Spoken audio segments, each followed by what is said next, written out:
99 questions about the college football season. It's getting closer and closer. The question for today is a three-parter, right? And we do this a lot. We do the three teams in the triangle, NC State, Duke, and North Carolina, in no particular order.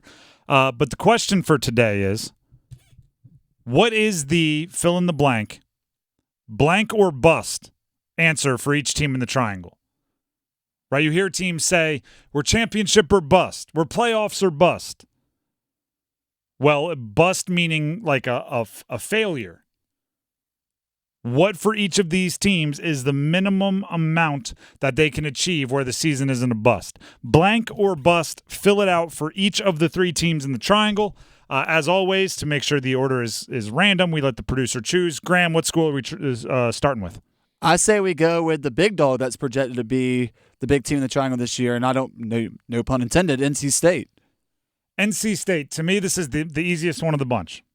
Not the easiest to achieve, the easiest to decide the answer to our question. 10 wins or bust? 10 wins or bust? Now, there's obviously levels of success above that. Make the ACC championship, make the college football playoff. But this is a team that has never won 10 games under Dave Doran, and he's been here a while now. Not to say they haven't had success, but they've never – that's a factual statement, right? They've never won 10 games. This year, I believe it's one of his more talented teams. They've gone all in with name, image, and likeness money. They've gone all in on the transfer portal. They've recruited well. They finished last year with an upward momentum. 10 wins or bust for Dave Doran and NC State. After practice today, Dave Doran was even asked by the media members, is this his most talented team he's had during his tenure at NC State? And he said it's too early to tell. Coaches talk. But, I mean, come on. Let's be honest here.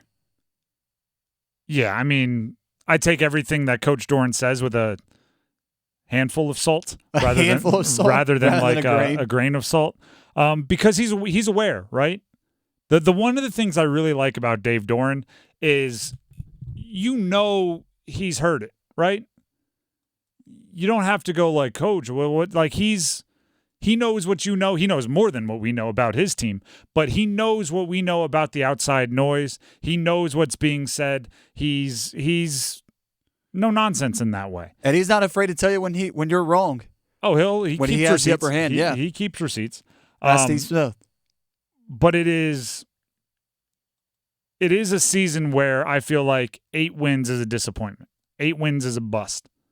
And that's a lot of pressure on a team. Winning double-digit games is not easy. Some teams are able to crank it out year over year over year, right? We saw Clemson do it for a bunch of years. Like Virginia Tech had a run, Florida State had a run. Like I get that it's difficult, but with the way their season is set up, the way their schedule is set up, the way their roster is set up, anything less than 10 wins, I'm pretty disappointed. Well, he even said during the ACC kickoff when asked about the recent success of continuous 9-win seasons, he said 9 wins is great, or 9 wins is good. We want to be great. That's the message this year. It seems like the message is, you say 10 wins, I'd even say it's ACC championship or bust. I mean, there's definitely those that believe that. I think with respect to the ACC, there's worlds where you're very good. There might be 3 teams from the ACC that make the college football playoff, and obviously only 2 would make the ACC championship. So, with the acknowledgement that if you win 10 games, you're probably in the ACC championship. I think it's that or bust.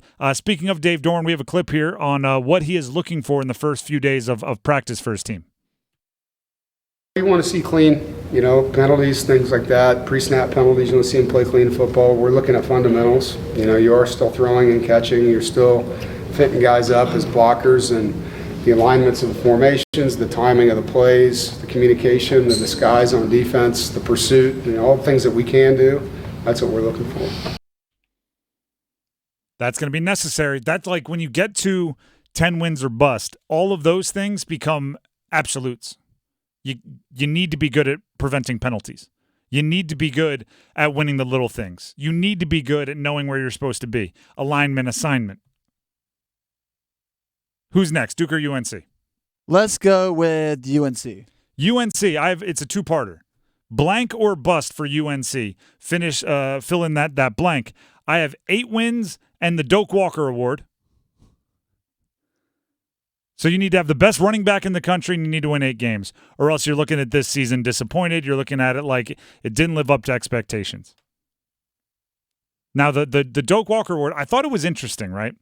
Because Mac Brown at Media Days was at ACC Kickoff, the head coach of UNC, was talking about how this team is different than previous year's teams. And what he said was, when you have Sam Howell, when you have Drake May, you're trying to win the Heisman. So your offense is throw, right? There's a certain level of commitment to the passing game that you need to have. And while that is true, right, and that is a big difference, this year they're going to start with the run rather than the pass. My thought went, okay, so you're aware of like the awards circuit, right? You're aware there are certain statistics that are needed for your players to win individual awards. You were calling maybe an extra pass play or two because you wanted to set those guys up in the Heisman race. Well, with Omarion Hampton, same thing applies, right? Run, win him the Doak Walker. Now, these are also kind of combined, right? If he wins the Doak Walker Award, best running back in the country, they probably get to 8 wins just on the nature of riding the hot hand at running back and vice versa. But I think if they finish, I saw their betting line was set at 7.5. If they get the over on 7.5 and a guy who should win the Doak Walker, that's good enough for me, even if he's snubbed. Call me crazy, but I'm seeing a little bit of deja vu as far as 2 years ago where it was a quarterback competition going into game week between Drake May and Jacoby Criswell, and then all of a sudden North Carolina jumps out to a 9-1 start that season. Now, I'm not saying that's going to happen. Here, I think you're doing the same thing you were doing earlier or maybe last week. I think you are forgetting that Drake May was who Drake May is. Right? Everybody knew. I mean, he was one of the top recruits in the country. Everybody knew you were stepping into an NFL guy. This year, I don't know if they have that knowledge, right? I think there was a lot more optimism the year Sam Howell departed and Drake May was stepping up, because some even saw that as a improvement, at least physical measurables, right? He was taller, stronger, faster. But Drake May had I don't think there was as much uncertainty at the quarterback room as there is right now for the UNC Tar Heels. But that doesn't mean, they also didn't have Omarion Hampton that year, so maybe it balances out. Speaking of those quarterbacks, Bryson Nesbitt, UNC tight end, my choice for all ACC tight end, was asked what he has seen out of the quarterbacks in the early going in practice. This is what he said. Every quarterback does their own thing great. Here with Jacoby, he was battling out with Drake.